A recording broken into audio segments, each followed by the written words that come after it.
आज ही Doubtnut app download करें। Doubtnut पर होगा अब आपके सभी मैथ्स, केमिस्ट्री, फिजिक्स और बायोलॉजी डाउट्स का सफाया। बस अपने क्वेश्चन की फोटो खींचो, उसे क्रॉप करो और तुरंत वीडियो सोल्यूशन पाओ। Download now. ट्रू और फॉल्स यहाँ पर हमें बताना है। तो पहला हमें क्वेश्चन का पार्ट दिया हुआ है कि हमारे बकल कैविटी से जैसे जो मॉइस्ट सरफेस होते हैं वो स्ट्रेटिफाइड स्क्वैमस एपिथेलियम से कवर्ड होते हैं। ये स्टेटमेंट हमारी सही हो जाएगी, ट्रू हो जाएगी। स्ट्रेटिफाइड स्क्वैमस एपिथेलियम एक ऐसा एपिथेलियल टिश्यू है जिसमें हमें 2 और मोर लेयर्स मिलती हैं सेल्स की। एपिथेलियल सेल्स की मल्टीपल लेयर्स प्रेजेंट होती हैं और फ्लैटेंड टाइप के ये सेल्स होते हैं।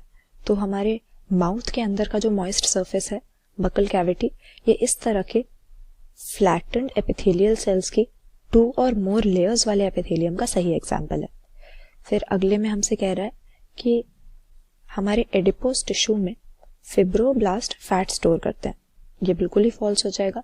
फिब्रोब्लास्ट देखा जाता है कि फैट स्टोर करने के लिए नहीं बल्कि स्ट्रक्चरल प्रोटीन्स के फाइबर सिक्रीट करने के लिए, प्रोड्यूस करने के लिए इन टिश्यूज में प्रेजेंट होते हैं। कौन से स्ट्रक्चरल प्रोटीन? एक हो जाता है कोलेजन और दूसरा इलास्टिन। तो ये फंक्शन गलत दिया हुआ है यहाँ पर। दूसरा कह रहे हैं कि सीरम के एल्ब्यूमिन हमारी बॉडी डिफेंस में हेल्प करने के लिए एंटीबॉडी की तरह एक्ट करते हैं। ये भी अगेन बिल्कुल फॉल्स हो गया स्टेटमेंट। हमारे ब्लड के प्लाज्मा में या सीरम में 2 तरह के ग्लोबुलर प्रोटीन पाए जाते हैं। एक हो जाता है एल्ब्यूमिन और दूसरा हो जाता है ग्लोब्युलिन। इसमें से जो ये ग्लोब्युलिन्स हैं ये हमारी बॉडी डिफेंस में हमारे काम आते हैं क्योंकि ये एंटीबॉडी की तरह एक्ट करते हैं। यानी हमारे ब्लड में ये ऐसे प्रोटीन्स हैं जो कि एंटीजेंस को या जर्म्स को फाइट करेंगे। एल्ब्यूमिन्स फाइट नहीं करेंगे, ग्लोब्युलिन्स फाइट करेंगे, इसीलिए यहाँ पर ये स्टेटमेंट फॉल्स हो गई। फिर कह रहे हैं कि ट्रांजिशनल एपिथेलियम हमारे ब्लड में से लॉस ऑफ वाटर को प्रिवेंट करता है। अगेन ये स्टेटमेंट फॉल्स है। ट्रांजिशनल एपिथेलियम हमें कहाँ पर मिलता है? ये हमारे यूरिनरी ब्लैडर की और यूरिनरी ट्रैक्ट की लाइनिंग की फॉर्मेशन कर रहा होता है और इसका मेनली काम होता है यूरिनरी ब्लैडर को एक्सपैंड करवाना। क्योंकि जब यूरिनरी ब्लैडर खाली है उस समय पे इसका साइज छोटा होता है, लेकिन जैसे जैसे इसमें यूरिन भर रहा है तो इसका साइज कैसे बढ़ेगा? अगर कोई नॉर्मल एपिथेलियल लाइनिंग होगी तो यूरिनरी ब्लैडर बर्स्ट ही हो जाएगा।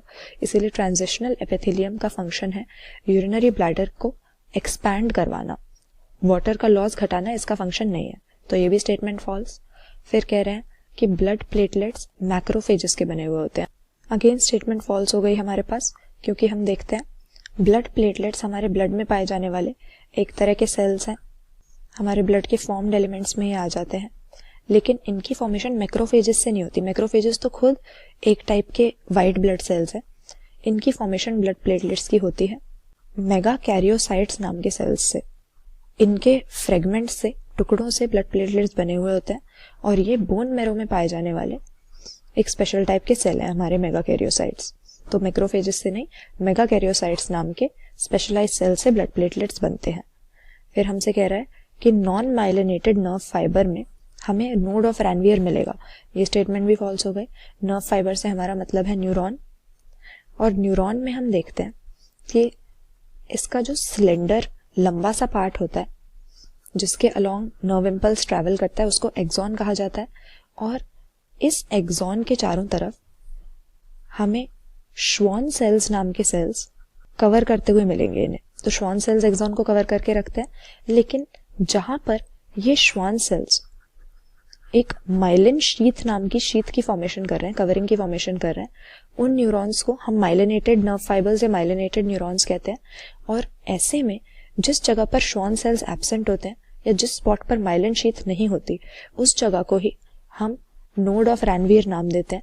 लेकिन अगर नॉन माइलिनेटेड नर्व फाइबर है, उसमें माइलिन शीथ है ही नहीं, श्वान सेल्स माइलिन शीथ बना ही नहीं रहे हैं, तो ऐसे में नोड ऑफ रैनवियर का सवाल ही नहीं उठता। नोड ऑफ रैनवियर क्या होता है? जहां पर माइलिन शीथ एब्सेंट हो। लेकिन अगर माइलिन शीथ है ही नहीं, नॉन माइलिनेटेड नर्व फाइबर है, तो उसके एब्सेंस वाला स्पॉट भी कैसे होगा? तो ये भी फॉल्स हो गया। फिर हमसे कह रहा है कि स्मूथ मसल फाइबर्स ऑटोमेटिकली और रिदमिकली कॉन्ट्रैक्ट कर सकते हैं। बिल्कुल सही बात है। स्मूथ मसल से हमारा मतलब है हमारे इंटरनल ऑर्गन्स की या विसरल ऑर्गन्स के साथ एसोसिएटेड जो इनवॉलंटरी मसल्स हैं। क्योंकि जैसे अगर हम अपने एलिमेंट्री कैनाल की बात करें, इनवॉलंटरी मसल्स ही होती हैं उसके अंदर, क्योंकि हमारी मर्जी से तो हम अपने एलिमेंट्री कैनाल में खाना मूव कर नहीं सकते। उसी तरह से रिप्रोडक्टिव ट्रैक्ट में भी गैमीट्स हमारी मर्जी से कॉन्शियसली मूव नहीं होते, ये इनवॉलंटरी हैं, हमारा नर्वस सिस्टम डायरेक्टली कंट्रोल करता है। तो ये स्टेटमेंट बिल्कुल सही है कि जो स्मूथ मसल्स के, विसरल मसल्स के फाइबर्स होते हैं ये ऑटोमेटिकली कॉन्ट्रैक्ट करते हैं, मतलब हमारे कॉन्शियस एफर्ट से या कॉन्शियस थॉट से इनका कॉन्ट्रैक्शन नहीं होगा, और रिदमिकली तो करेंगे ही, क्योंकि रिदमिक कॉन्ट्रैक्शन और रिलैक्सेशन से ही हमारे बॉडी के डिफरेंट ऑर्गन सिस्टम्स में, डिफरेंट ट्रैक्स में सब्सटेंसेस की मूवमेंट पर्टिकुलर डायरेक्शन में होती है।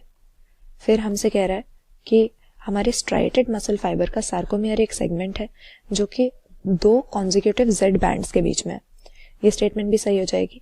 हम कह सकते हैं कि जो स्ट्राइटेड मसल फाइबर है, स्ट्राइटेड मतलब हमारी जो वॉलंटरी मसल्स हैं, जो हमारी मर्जी से चलती हैं, या हमारी स्केलेटल मसल्स हैं जिनकी हेल्प से हम अपनी बॉडी को मूव करते हैं, उनमें सार्कोमियर नाम का एक कॉन्ट्रेक्टाइल यूनिट होता है, और 2 जेड बैंड्स के या जेड लाइंस के बीच के हिस्से को ही हम सार्कोमियर कहते हैं, क्योंकि हमारी जो स्ट्राइटेड मसल है हम देखते हैं 2 तरह के प्रोटीन्स उसमें ऑल्टरनेटिवली अरेंज्ड होते हैं।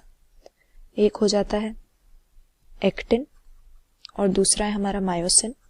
तो जेड बैंड की क्या सिग्निफिकेंस होती है कि एक्टिन के जो फाइबर्स होते हैं, जो फिलामेंट्स होते हैं एक्टिन प्रोटीन के, उनको आपस में जोड़ के रखना, यानी एक्टिन के जो फिलामेंट्स हैं वो फर्मली अटैच्ड होते हैं इस जेड बैंड के साथ, और यही जेड बैंड उनको बाइसेक्ट करता है, यानी जो हमारे एक्टिन के फिलामेंट्स हैं उनके बीच में प्रेजेंट है उससे ये फर्मली जुड़े हुए होते हैं, और कह सकते हैं हम कि ये एक इलास्टिक फाइबर या एक इलास्टिक बैंड है जिसके ऊपर इस तरह से एक्टिन फर्मली अटैच रहता है। तो इसी तरह के 2 जेड बैंड्स के बीच का जो हिस्सा है सार्कोमियर, उसे नाम दिया जाता है।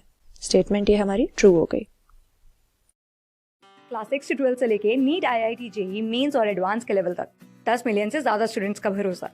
आज ही डाउनलोड करें डाउटनेट ऐप या व्हाट्सएप कीजिए अपने डाउट्स 8400 400 400 पर।